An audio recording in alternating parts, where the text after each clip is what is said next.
mbokk yi tey ñu ngi seet si Ousmane Noël Dieng di chef de cabinet bu ministre Diène Farba Sarr fële ci DGPU démb amoon daje bu am solo jëmoon ci wàllu logement di benn conseil présidentiel mais à notre grande surprise ñu gis ni que Diène Farba Sarr mi nga xamante ne que moom la ñu jox wàllu pôle bi jëm ci Diamniadio ak Lac Rose nga xamante ni que domaine bu essentiel la ci conseil wu démb bi ñàkk teewaayam tey xel yi tey nañ ci ñu bëri ngi posé la question est-ce que ministre dañ ko convoqué wul wala est-ce que dafa demul tey wax dëgg yàlla leeral bi dafay yàlla tey. auzu billaahi mina sheytaani rajiim bismillaahi rahmaani rahiim barke yonent yàlla Muhammad sallallaahu alayhi wa sallam comme ni nga ko waxee rek buur c'est Ousmane Noël Dieng chef de cabinet du ministre Diène Farba Sarr à la DGPU. Vous avez parfaitement raison. ku ne xam ne démb conseil présidentiel amoon na le président de la République Macky Sall nekkoon fa concernant ci logement yi nekk fii ci Sénégal macha allah naroon na am depuis début de l'année bi 2020 mais malheureusement crise sanitaire yi am nii ak mbas mi am nii taxoon wax dëgg yàlla ñu ciy xaar di ci xaar ba démb yàlla dogal mu am. ba mu amee je pense que ni mu def ci yow def ko ci Sénégal yëpp ni mu bettee Sénégal yëpp loolu la bettee Ousmane Noël mi noonu la bettee le ministre Diène Farba Sarr noonu la bettee àdduna bi yëpp. je pense que tey jii nag li may wax ngeen jël seen micro ñoo seet si ma dama koy wax rek jëmale ko ci njiitu réew mi le président de la République Macky Sall d'abord di ko ñaanal yàlla ne ko réew mi Sénégal moom la ko yàlla dénk li mu ci bëgg yëpp mooy réussite totale. ñu ngi koy ñaanal yàlla ci daraje Seydina Mohamed yàlla na ko ci yàlla may ndam may ko ndam bu sell ba wax dëgg yàlla ku ne xam ne patriote la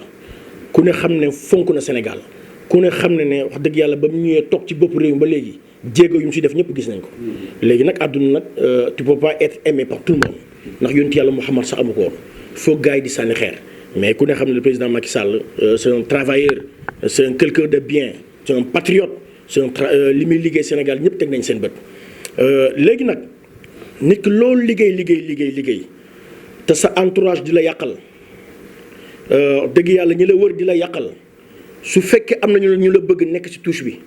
war nañ leen joxoñ baaraam joxoñ président Macky Sall parce que président Macky Sall lu mu doon ñiitu réew lu mu doon lu yàlla wàcc jël nguuram wàññi ci nguuram jox ko waaye nag insaan mooy jaamu yàlla la day fàtte. jaamu yàlla la war nañ ko di fàttali parce que y a une grande différence entre Dieu et nous mooy yàlla mooy ndeg dëpp gi moom lépp la xam inna allaha ala kulli shay'in qadir moom dara ëmb ko moom du fàtte dara moom du nelaw du mooy moo bind lépp moo xam lépp waaye président Macky Sall nag buur la waaye nag nit la insaan day fàtte te wax dëgg yàlla day nelaw te wax dëgg yàlla day juumit moo tax nag ñun ñi nga xam ne dañoo nekk yàlla booluñu ak moom ñu koy liggéey bu mucc ayib ma nekk ci gannaaw la ministre Diène Farba Sarr délégué général des pôles urbains de Diamniadio il faut bu yi amatee ñu def alerte nag di ko fàttali na ko monsieur le président Diène Farba Sarr injustice bi muy subir depuis le début metti na il est temps nag la récréation est terminée metti na monsieur le président di fàttali na Diène Farba Sarr d'abord nit koo xam ne la amul benn ambition bi yëpp mooy le président de la République Macky Sall am ndam ambition bi yëpp mooy le président Macky Sall wax dëgg yàlla bu laay jógee ci bopp réew mi am wéy moo ne si président Macky Sall s'efface moi je m'efface kon kooku amul benn ambition politique amul dara lu dul rek Macky Sall am ndam. mais kon injustice bi lan la. injustice bi mi ngi nekk ci entourage am rek diviser pour mieux régner. xam nga injustice mi ngi commencé politiquement ku ne xam ne Diène Farba Sarr mi ngi ànd ak Macky Sall depuis le début mi ngi ànd ak moom depuis 1998 ànd ak moom ci àndam bu rafet créer parti bi moo créé APR créé ko biir Kaolack nangaan yaa ngi dégg nekk ak moom nekkoon DAGE ministère de la santé abandonné dem toogal ko Fatick pendant 3 ans xool ci dara am diplôme 3e cycle. ku mu dàqul jàng dàqul ko jàng ci réew mi bàyyi diplôme yëpp fàttalu yëpp nekk bàyyi faalu président Macky Sall dem toogal ko Fatick ci mairie bi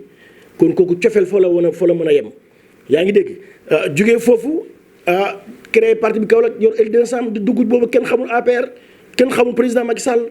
jël di wane kii mooy président Macky Sall c'est le meilleur nangam créé SMS même Touba gi nga gis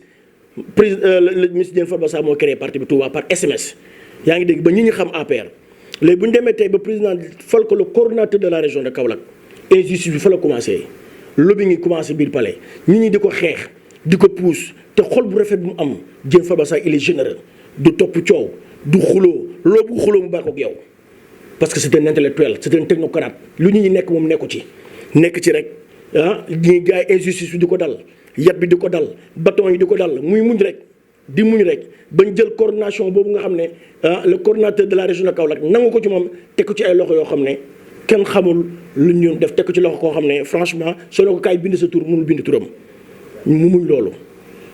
loolu ne garaawul dañu suñu objectif mooy président Macky Sall gagné présidentielle yi loolu buñ ci coow buñ ci wax ñu bàyyi ba loolu mu campagne ku na xam ne Macky le ministre Diène Farba Sarr avec son mouvement MJKDFS c'est le meilleur à Kaolack lu ñu mën a def di feesal stade toute la région de Kaolack est derrière lui ku ne xam ne Ousmane Noël li muy liggéey ak moom ku ne xam ne mbooloo mi Kaolack maa ngi défier bépp politicien amul kenn koo xam ne mën nga feesal cœur de ville 5000 places stade nga ñëw président Macky Sall teewee na loolu mu ñëw nga xool stade bi yëpp c'est le ministre Diène Farba Sarr mu nga ñëw mu def ñaati meeting plus de 10 meeting ñëpp ànd ak moom ànd ak ay collaborateurs am ba fal ko ba Kaolack élection yi passé ñu fal ko bañ pare lu ñu daf ko wàccee pendant 7 mois mu teg ko ci touche yi. mu metti leen lool. mu metti ñu waaye nag ñu boole ko sant yàlla parce que xam nañ ne yàlla suñu borom lu ñu def ci jàmm bi rek moo gën parce que Macky Sall falu yàllaay fal.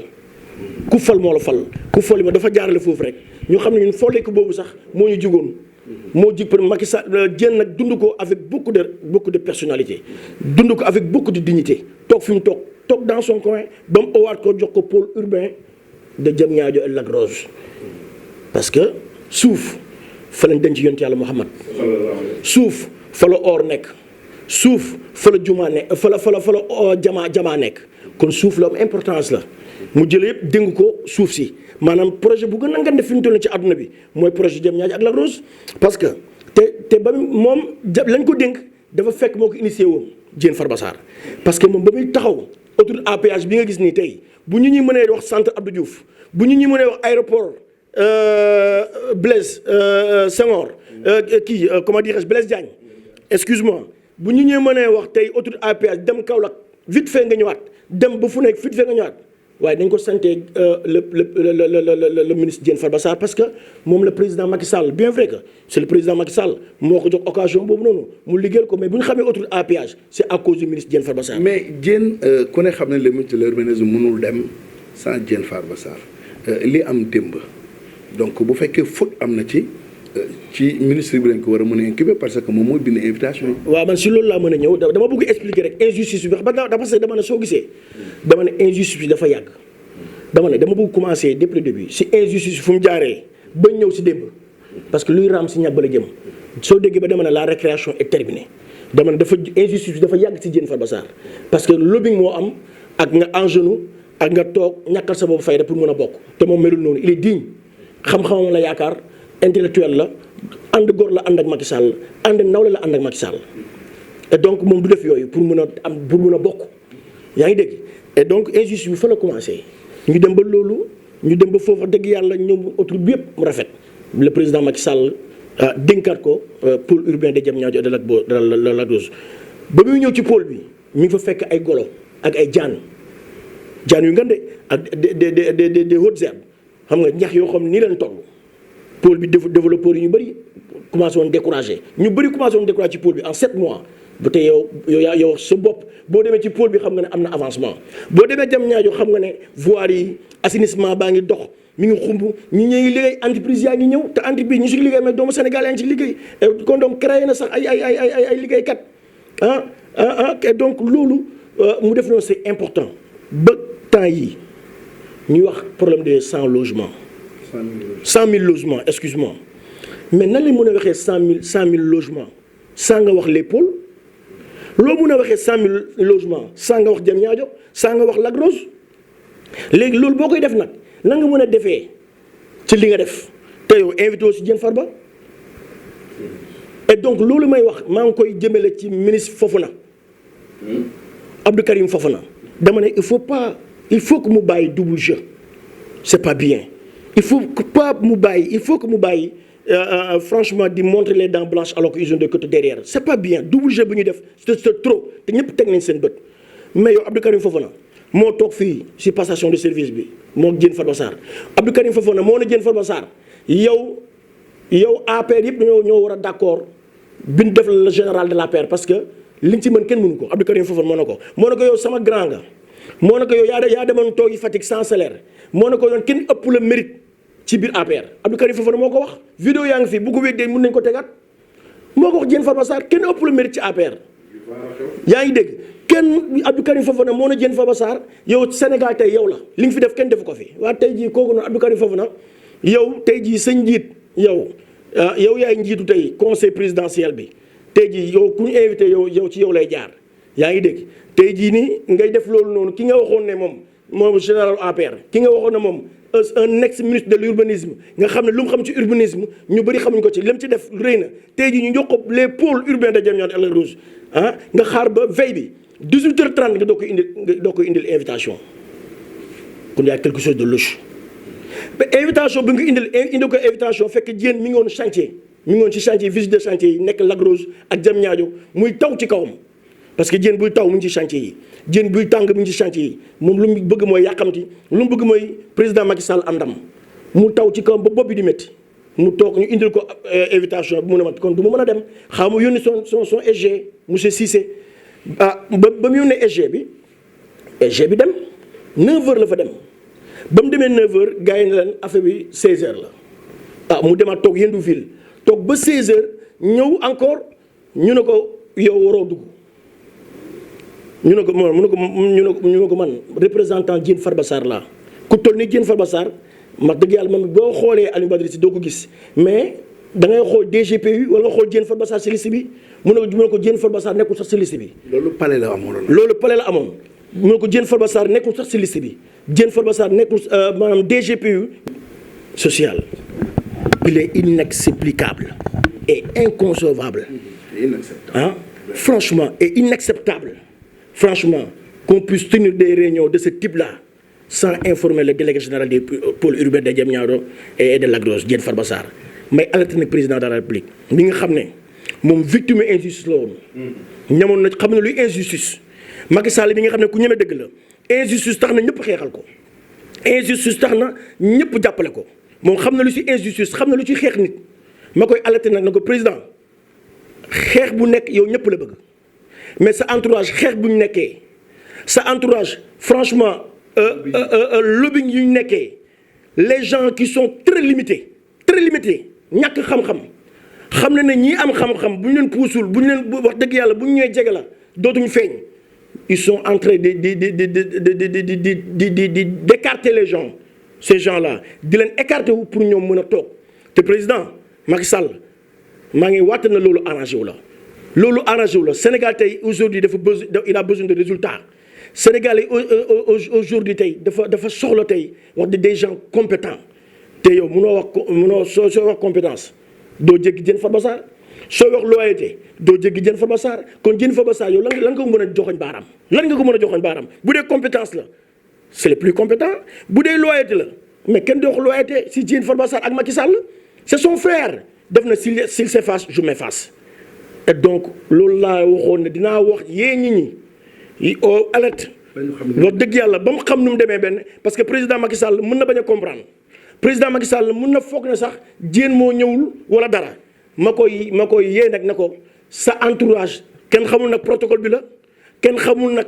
c'est Abdou Karim Fofana kenn xamul jeu ban jeu lay joué su fekkee nag dafa am Abdou Karim Fofana ñu koy wax na ko ay pôle beeg ay nangam 100 000 logements yeeg moo ba mu tax muy girante mbagg ak Diène Farba Sarr ba na ko il n'a qu'à arrêter parce que mi ngi nax boppam mu jege Diène Farba Sarr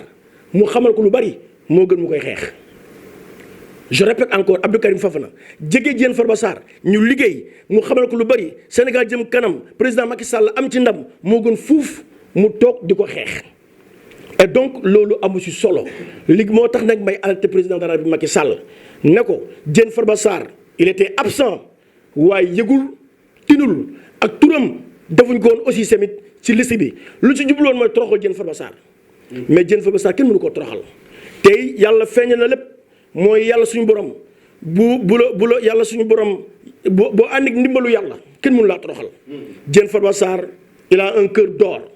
Diène Farba Sarr c'est un travailleur. Diène Farba Sarr ki ñëpp xam nañ ne c'est un homme spontané liggéey la xamul il travaille sans calculer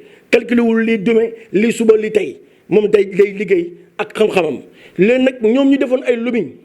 def seen lobbying